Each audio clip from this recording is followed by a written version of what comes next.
Good afternoon, everyone. Welcome to the Strategic Priorities Communication Intergovernmental Cooperation Committee for September 25th, 2025 at 12 p.m. I'll call the meeting to order. Is there any declarations of conflict of interest? Hearing none. Do I have an approval of the agenda? Moved. Second. Approval of the previous draft minutes, which are included in your package for July 24th, 2025. Approved. I have a second. Second. Thank you, Councillor Deputy Mayor. Any business arising from those minutes? Hearing none. We will then move into our discussion items and reports. Our first report this afternoon is the removal of the proposed capital construction bylaw from the bylaw priority list. And I will give some context to that, and then we'll move it over to one of our directors, Michael Russ, who can speak to it as well. So that was a bylaw that was proposed probably between a year and 2 years ago. And when we were doing our prioritization, that had made it onto the list. However, we haven't really had a whole lot of discussion around that particular bylaw, nor have we made any commitments to actually move forward in creating that bylaw. So it has shown up from time to time on our list, and I think today we're looking to rescind the original resolution that was passed that included the priorities of the 10 bylaws that we've instructed the city administration staff to be working on. And because there was mentioned in that particular resolution, we want to rescind that and create a new resolution that actually removes that. So before I actually hand that over as well, and I just want to apologize because I didn't recognize QP30, 830 here in the gallery here today. So welcome to our meeting. Thank you. So I'll hand it over to Mr. Russ if he'd like to add anything further to what I provided. Thank you. Thank you, Mr. Chair. I think you kind of stole all the news on this one, but the report is on page 5 of your package. And as noted, really the purpose here is just to follow proper procedure to remove the proposed capital construction bylaw from the bylaw priority list. Our staff recommendation is that council remove the proposed capital construction bylaw from that bylaw priority list via resolution. And you've accurately kind of summarized some of the background on this, but at the regular meeting of council held August 12th of 2025, concern was raised that developers would encounter potential delays in development, increased costs, and look elsewhere to build if the bylaw was established. Council consensus is that the capital construction bylaw be removed from the priority list. And so the October 22nd, 2024 resolution would require an amendment through a recommendation to council. I would just add for context that the study work on this particular piece was initiated quite some time ago. So there's a consulting firm that was engaged by Public Works to move forward with consideration of effectively the city's infrastructure gap in order for us to enable future housing development to occur. And so that work still continues. Whether or not the city proceeds with a bylaw to cover costs for that infrastructure gap is a question that for council in the future. But just wanted to be clear that that study work will continue. Will end up going through committee for information purposes at some point in time through Public Works. But if there's any questions, happy to answer to the best of my ability for the kind of engineering and public works team.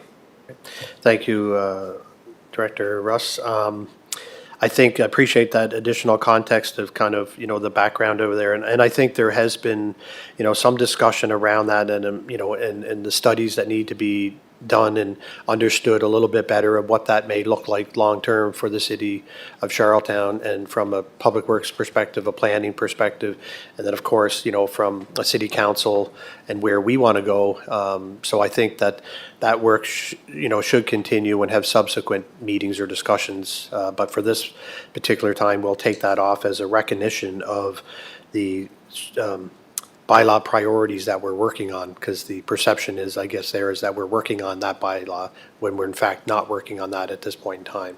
So I'll open it up to the floor if there's any questions, or if it's considered pretty straightforward as to what we're doing.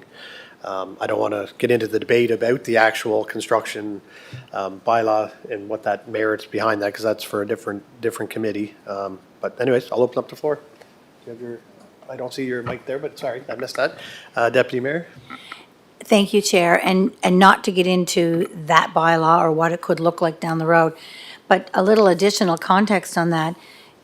Council never, ever identified that ever as a priority bylaw. When we did our survey and brought it forward, somehow that appeared, but that was never one of the council's priorities. And I'm not sure how or why Public Works started working with a consultant, because I don't think that ever came through council either for consultant fees. But I could be mistaken, but definitely going to support removing it for now. And so I could be wrong. I stand to be corrected if that piece of history is not accurate, but that's how I remember it. Thank you, Deputy. And I think you're right.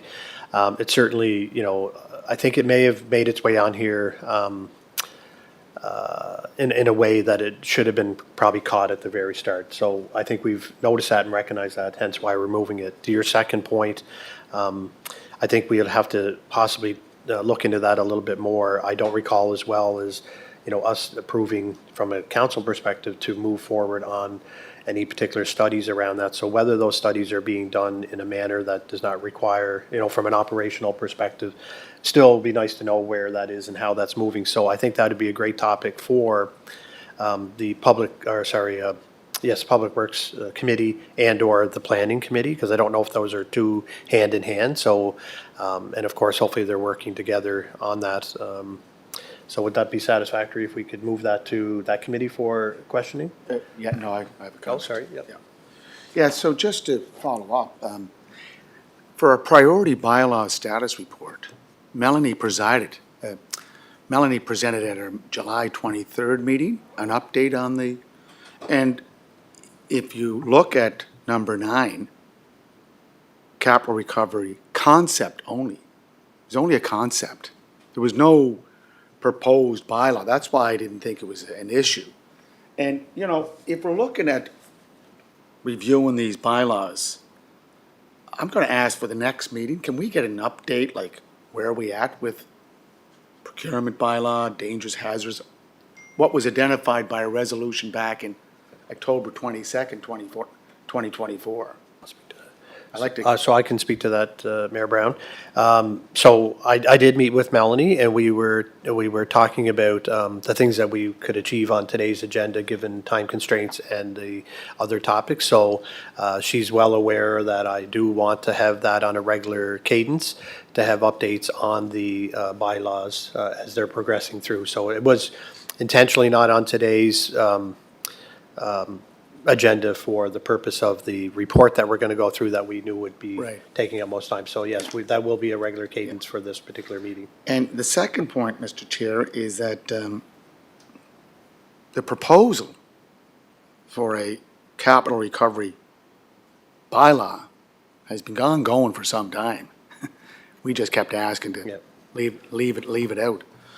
But when you listen to federal parties, both Liberal and Conservative, they made it quite clear, an impediment to development in other jurisdictions, i.e. Toronto, Halifax, you name it, where they have capital recovery, or I guess the best term to use is development fees. That's what they are, development fees.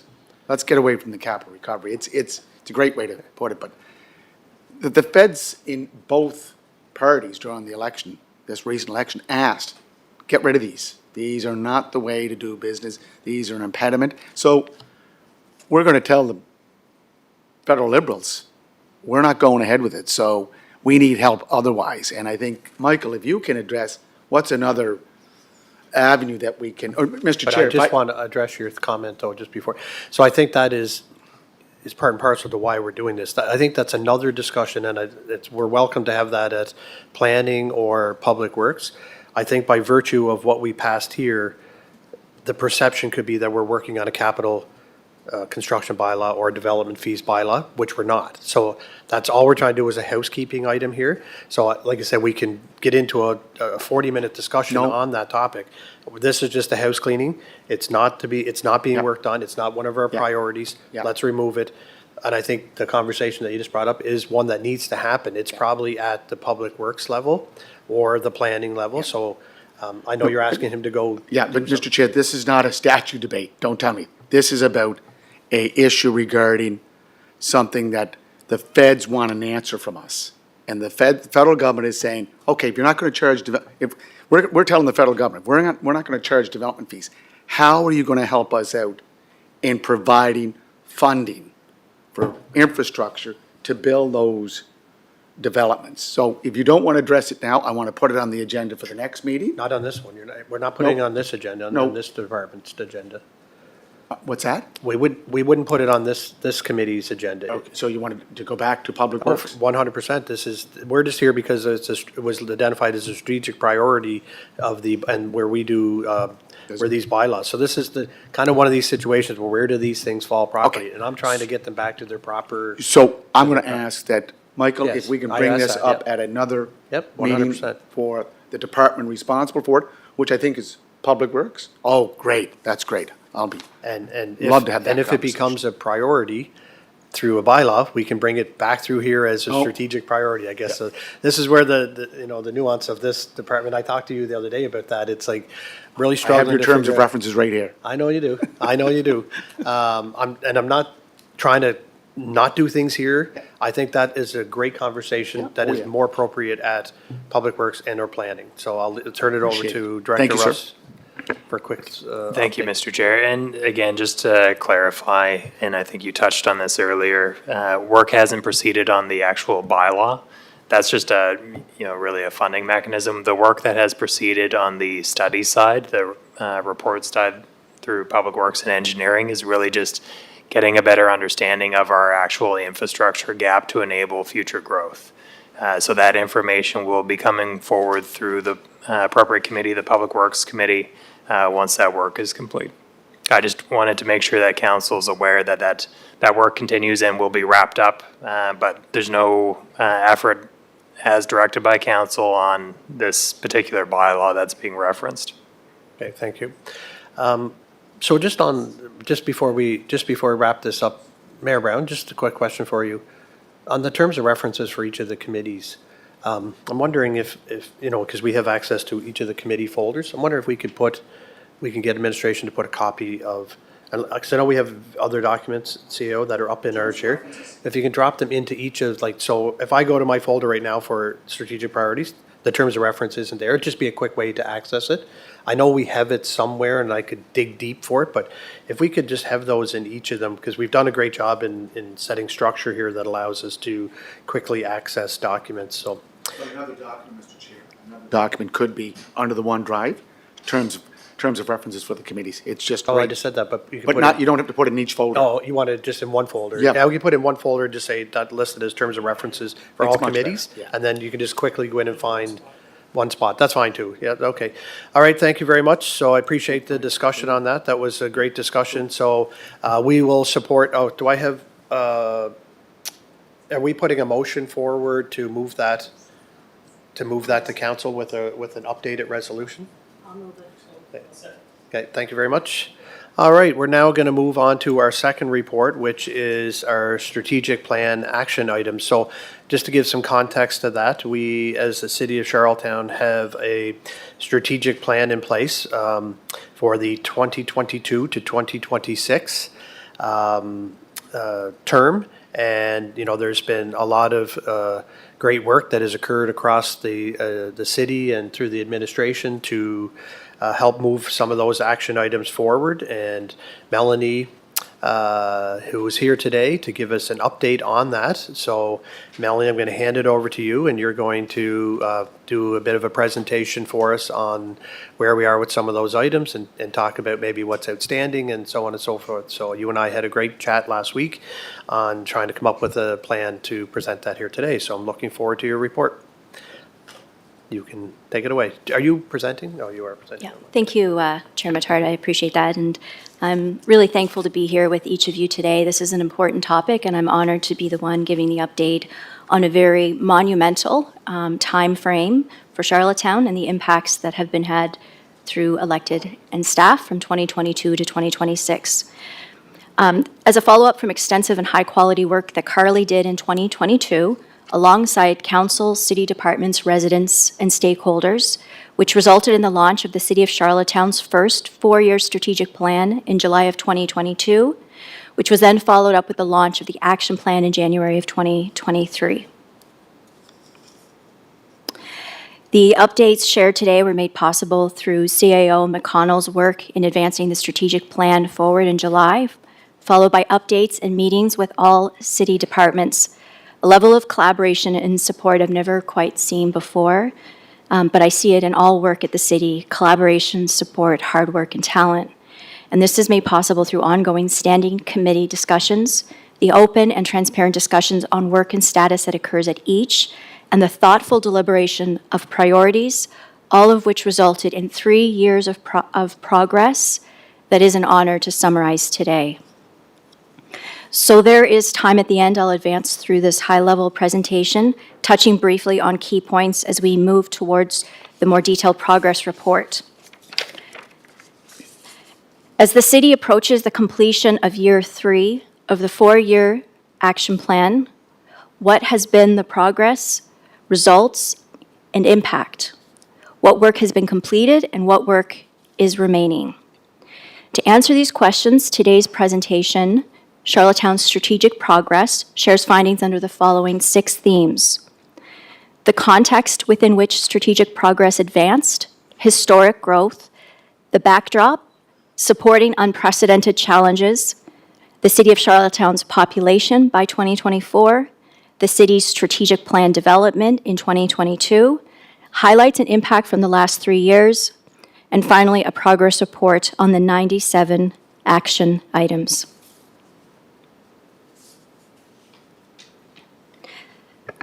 The context within which the work was done, the historic growth experienced throughout the province and in the city.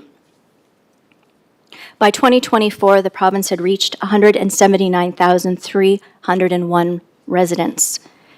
41,604 had arrived in just the last 20 years, and 50% of that growth happened in just 4 years.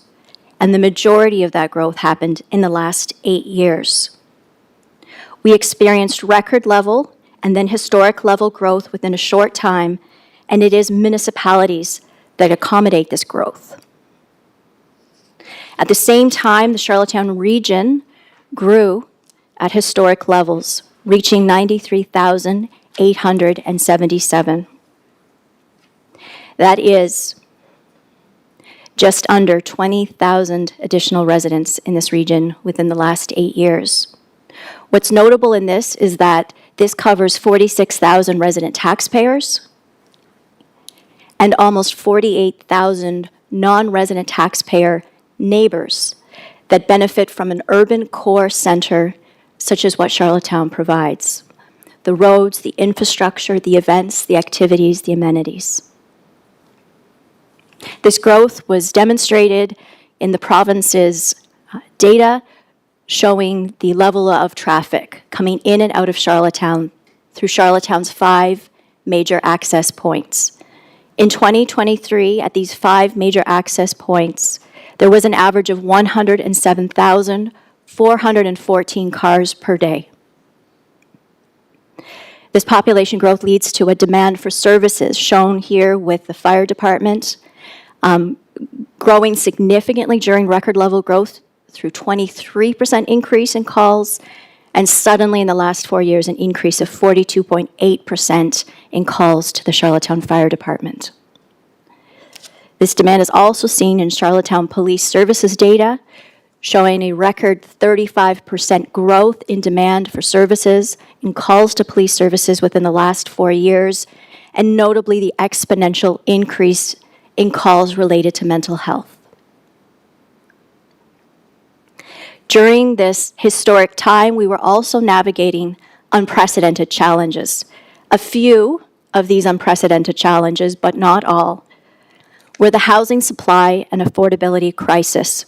With record low supply, record high demand, resulting in record high price increases, residents were struggling, and Charlottetown, the Planning and Heritage Steering Committee and Department responded with unparalleled action, as you'll see in the action items here, to do everything within their power to expedite municipal permit processes. Unprecedented challenges like Hurricane Fiona, with Charlottetown EMO activation.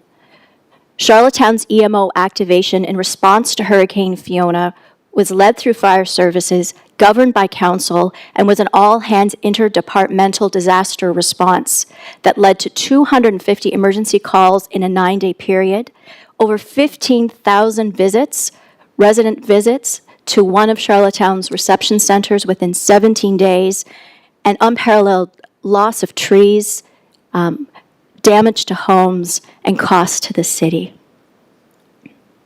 And at the same time, these unprecedented challenges also led to a great news story, and that has been the transportation transformation that environment and sustainability has spearheaded alongside community partners and neighboring municipalities, with 2022 to 2024 showing a doubling in ridership. This is a success story like any other. Any one of us can remember the day when transportation was initiated and there was no riders, but the efforts were kept at the municipal level to keep the work going because they knew it was important. And for our nearly 25% diverse residents, transportation, transit is their top 4 priorities and needs, and Charlottetown, Cornwall, and Stratford have delivered this. Alongside this time of record growth and unprecedented challenges is a focus in on Charlottetown, our city population. The city of Charlottetown has boomed, as has the province. At the end of 2024, our population had grown to 46,607 residents, with 5,830 of those arriving in the last 4 years. But it isn't just the population story. There is also a daytime population story, and as a urban hub, a CA population center, we receive and support a daytime population that is higher than any other location in the province. So when we think of daytime population, these are all of the non-resident taxpayers that are in Charlottetown during the day, visiting, working, medical, schools, etc. While this remains a mystery number that we're still trying to understand, what we do know is that in the 2021 census, there were 11,900 non-residents in Charlottetown for work. We also know through Charlottetown Police Services data and Crown Attorney data, which show equally similar numbers, that when looking at the total calls to police across Prince Edward Island, Charlottetown Police support 42.68% of those calls. 42.68% of Charlottetown's population in 2023 is equivalent to 75,062 residents. Considering the number that are living in the greater Charlottetown region, this is a very possible number of daytime residents supported. And then we move to our strategic plan development. The strategic plan, as I mentioned earlier, was developed. Carly led the way, departments came in behind, and council supported. The strategic plan process was a 9-month process. The first milestone was in July of 2022 with the launch of the strategic plan, and the second milestone was in January of 2023 with the launch of the 97-item action plan. The City of Charlottetown, in launching this strategic plan, a community for everyone, provided a roadmap for guiding the city's decision-making and strategic progress. This was informed through resident input and stakeholder engagement. the strategic plan, vision, and goals, that the heart of Charlottetown is our people. Our work is about today as much as it is about tomorrow.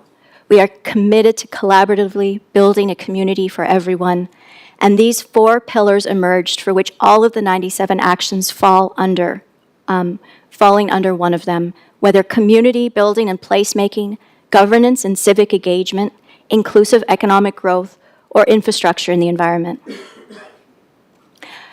For us, respecting the past, embracing the future, and creating a community for everyone is the vision underlying all of the work that's done. A brief visual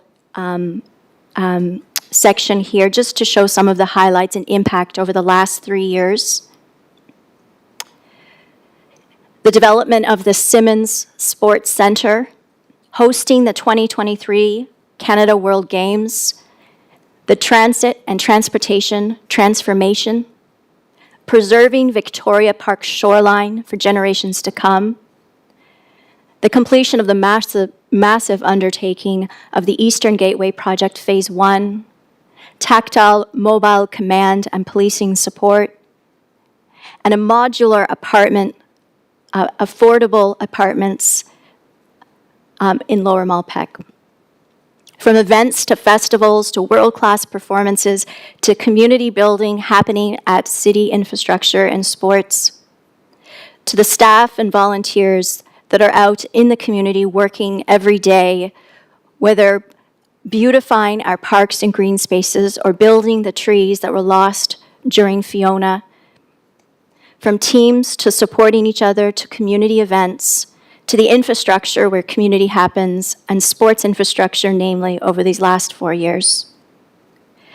To the revitalization of the downtown Charlottetown core in just the last 4 years, both through the efforts Don Allen led to create a beautiful new Charlottetown library, as well as all of the efforts through planning and heritage to approve and process permitting for the development that's underway. Now, to focus in on the action plan, the 97 items, I've grouped each by their standing committee and department.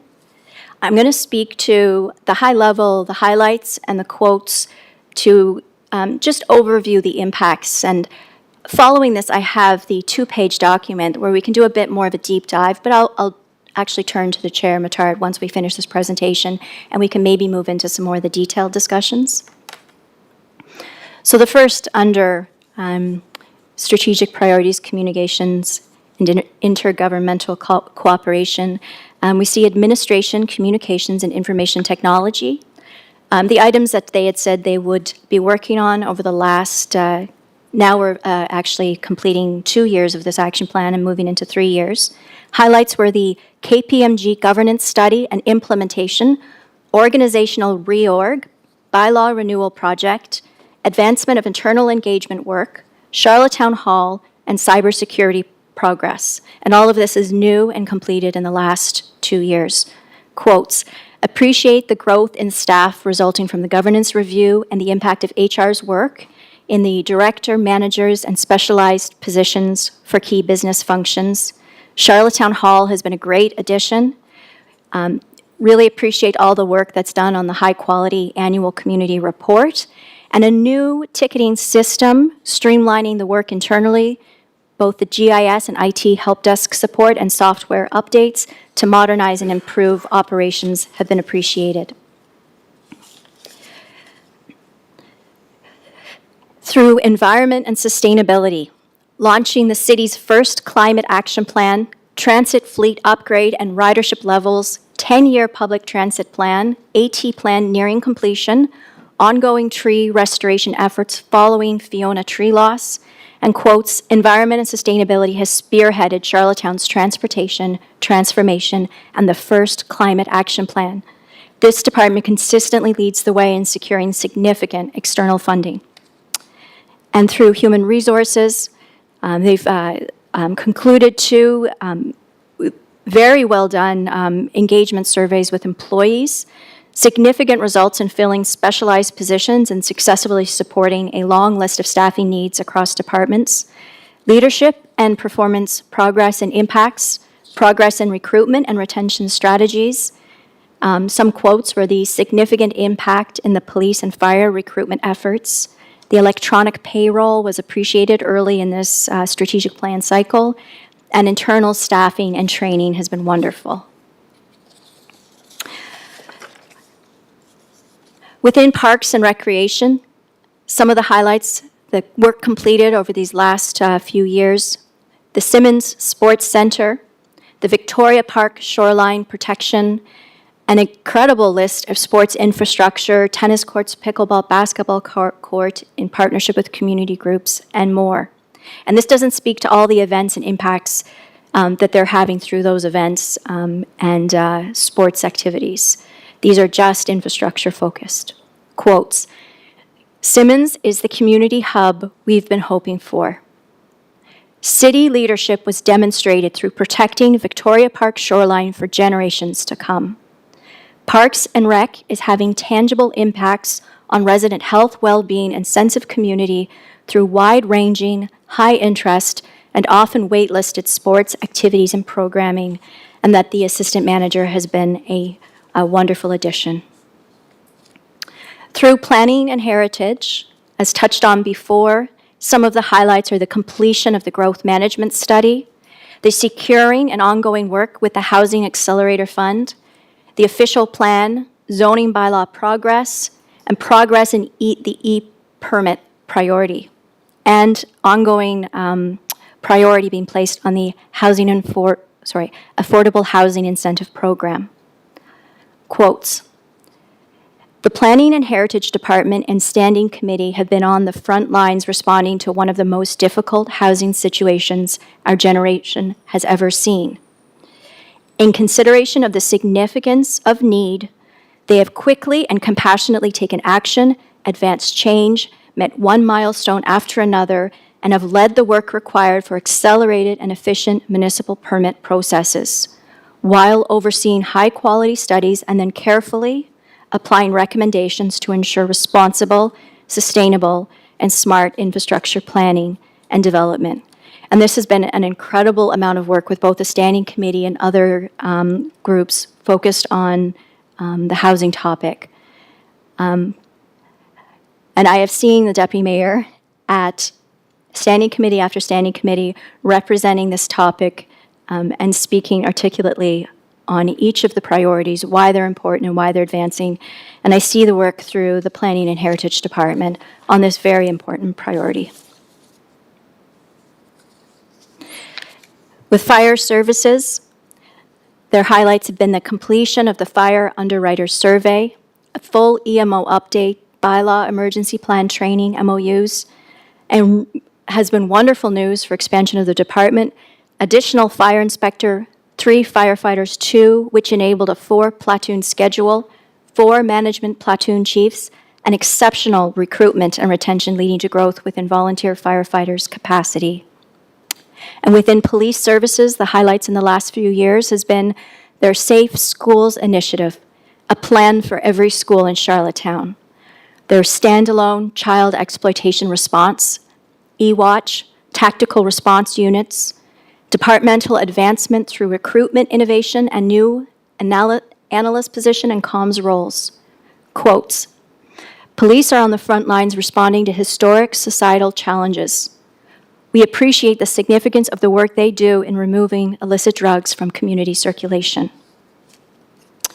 And the infrastructure and asset management, a quiet innovation that has been underway at the city that was enabled through this council, with the work beginning early in 2023 through hiring of specialized positions, and an incredible impact from this team. Highlights being the development of multiple GI applications for water and sewer to track hydrant flushing, valve exercising, main break locations. No longer do you have to spend time digging, looking for the main break.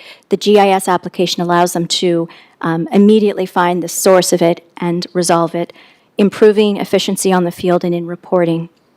Enterprise GIS for all city departments, progress on GIS-based inventory and GIS applications such as tree inventory, grass cutting dashboard, progress on the digital building permits and digital work order systems for departments, Quotes, fantastic group. Workflow apps and recent GIS tools are improving work immensely. Would like to see this team grow and give input in all departments. They have been leading both innovation and efficiency for the city. Within economic, tourism, and cultural development, the highlights of work completed over the last 2 years is outlined in this action plan.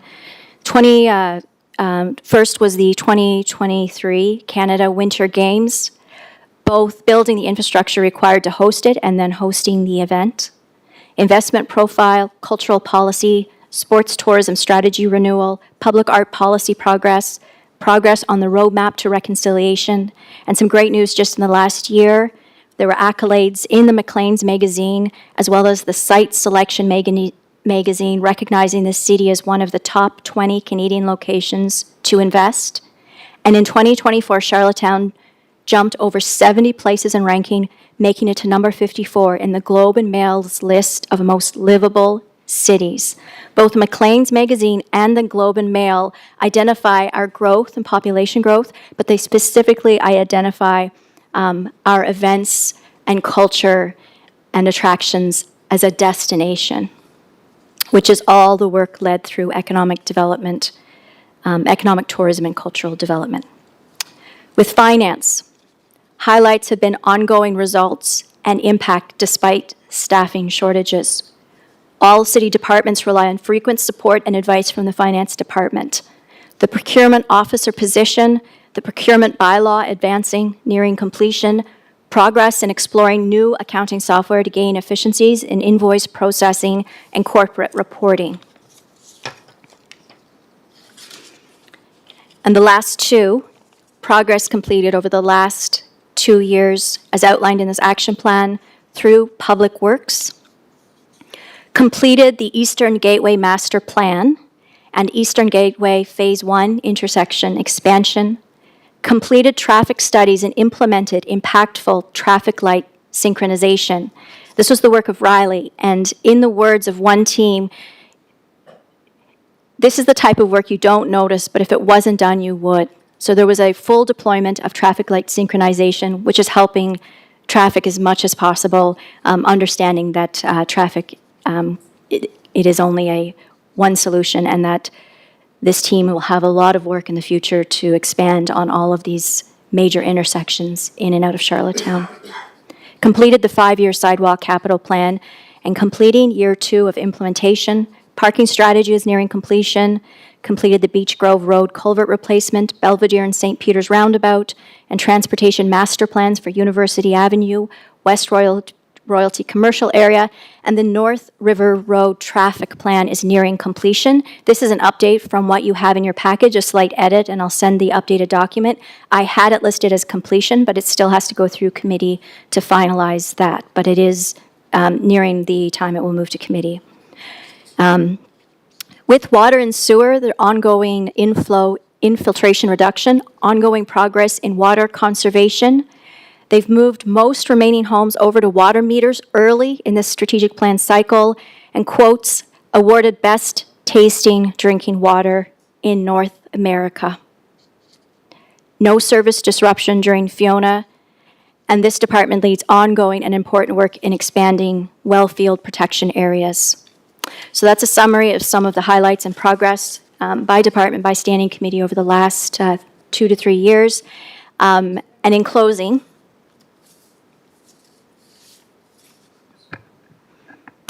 as we've looked back and reviewed the 2022 to 2025 context within which the cities advanced the strategic plan, recent trends, a brief overview of the development of the city's strategic plan, and a progress report on the action plan, this has truly been a time like no other. Historic trends, unprecedented challenges, and through all of that, council and city departments have advanced strategic progress, have taken action, and have made significant progress on strategic action items. As we conclude year 3 and prepare for year 4 and the final year of this plan, both elected and staff will have an opportunity during the budget process to help steer the strategic plan to conclusion. Thank you, Councillor Mattard and committee members for the honor of speaking on a portion of the city's impact over these last 3 years and the progress that has been made on the strategic plan. It isn't all the work, but provides a snapshot of the progress that was identified as important in 2022, and your results in seeing a significant percentage of these priorities through to conclusion. Thank you. Thank you, Melanie. I just want to acknowledge all the great work that you have done in putting together this report. It's certainly very comprehensive, well outlined. I believe, really easy for the committee, and I suspect all of council and administration to follow the progress that's being made. And from my view of it, there is certainly a lot of great and wonderful things that are happening across the city that have been highlighted here. It doesn't always get recognized or noticed because a lot of work just happens, and I think it really aligns with our strategic plan. And also to identify, some of the challenges that we faced over the last number of years that we've been able to overcome as well. So I think that's equally important. So for that, I just want to send out a big, huge thank you to all departments, staff, and administration who are working through our strategic plan to see that come to fruition. Recognizing that, we had 90-some action items, and a lot of those have come to completion. A lot of them are in progress. Some of them are pending, for various reasons. And some, for unforeseen circumstances. We've had a lot of change in the city of Charlottetown, right from our administration down. So undoubtedly, that's going to have an impact on, whether or not we are able to complete all of these tasks in the 22 to 26 timeframe. But I think what's important to note there is we can certainly carry a lot of this stuff over into our next mandate with city council and such for the, I guess it'd be the 26 to the 2030 plan.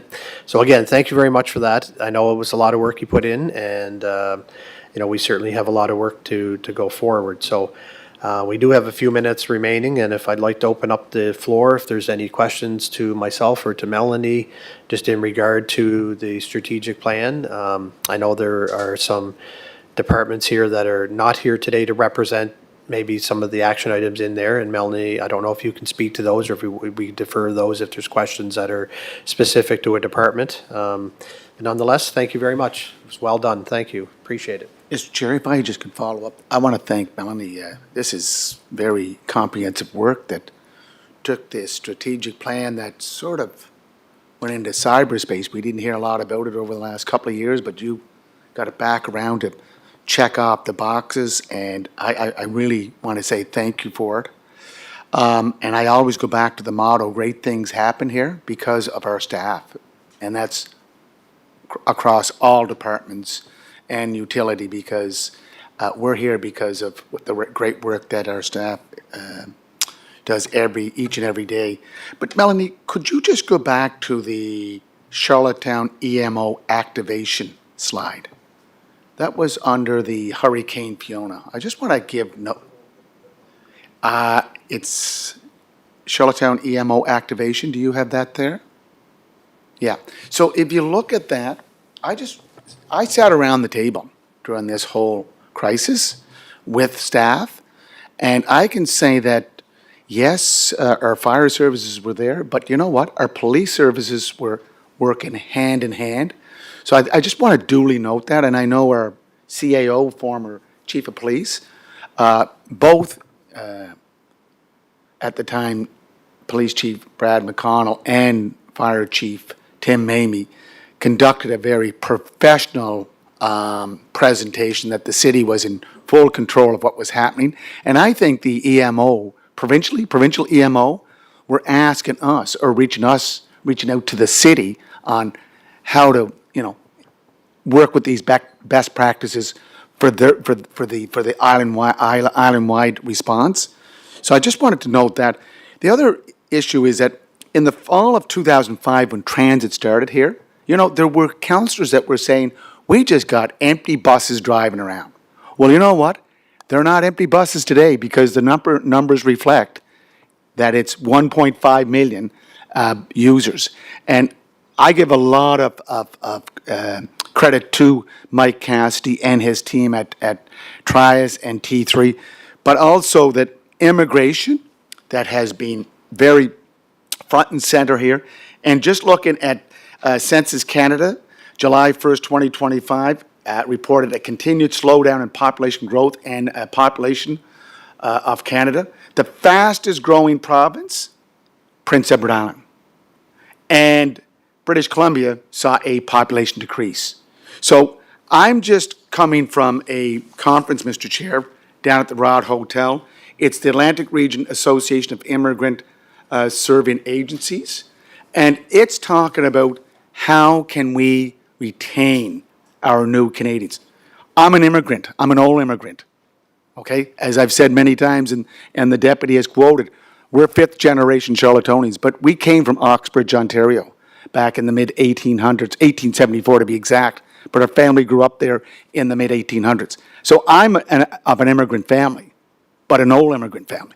And when I look at our new Canadians and what they're looking for, today's theme down at the conference, ARAISA, is about belonging.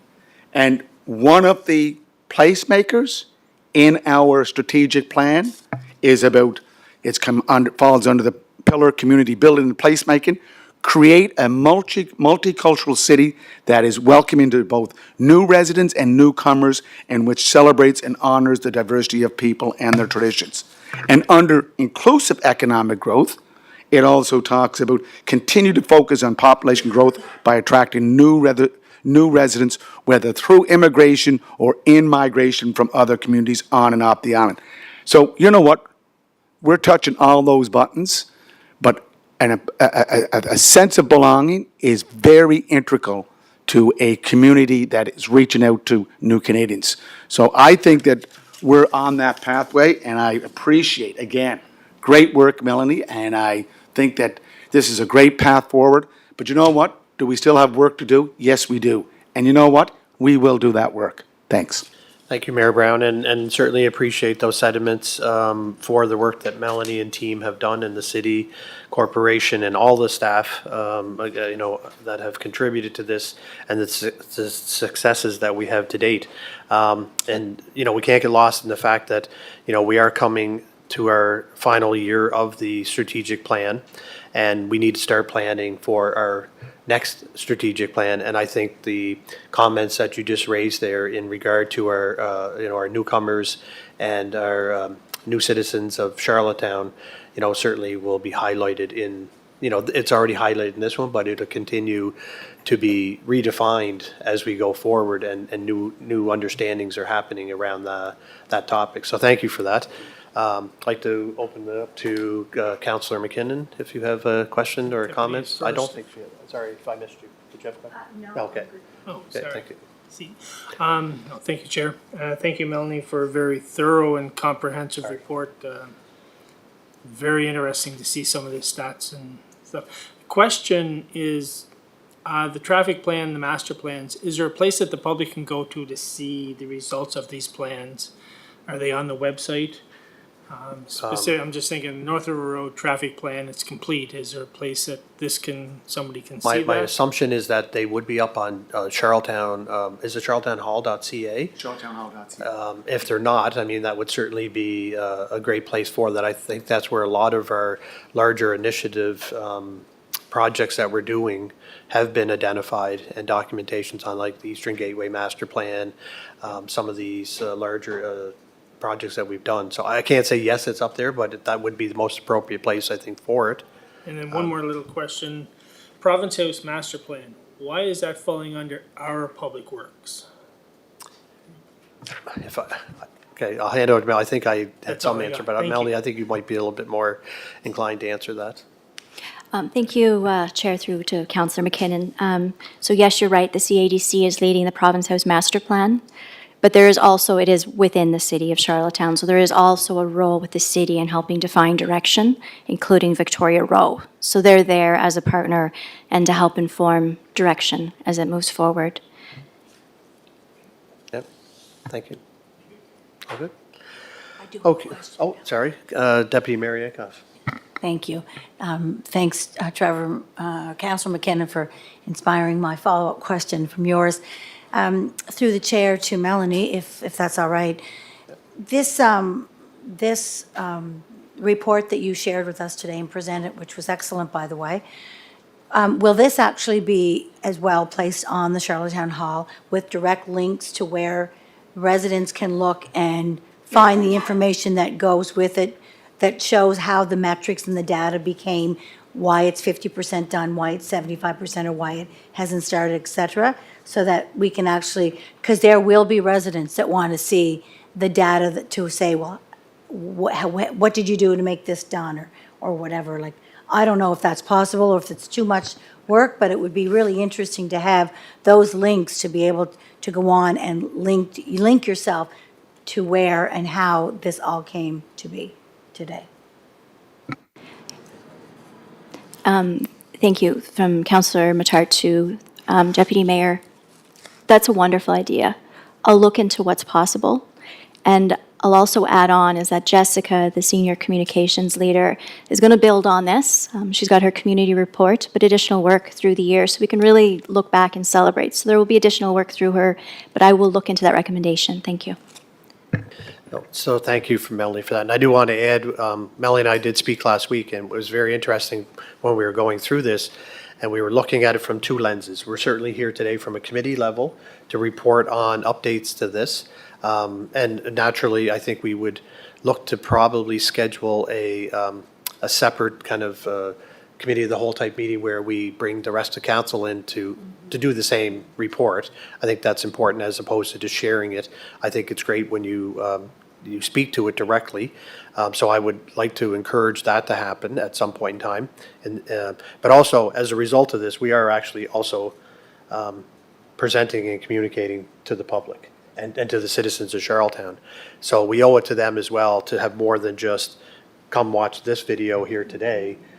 We need a place for it to be available for residents to download and to really look at it in more detail. This is, you know, I'm sure Melanie has much more behind the scenes detail. I asked her to bring somewhat of a summary, although, you know, it's a lengthy document. It's hard not to summarize it and be lengthy. So I think that was the goal that we spoke to.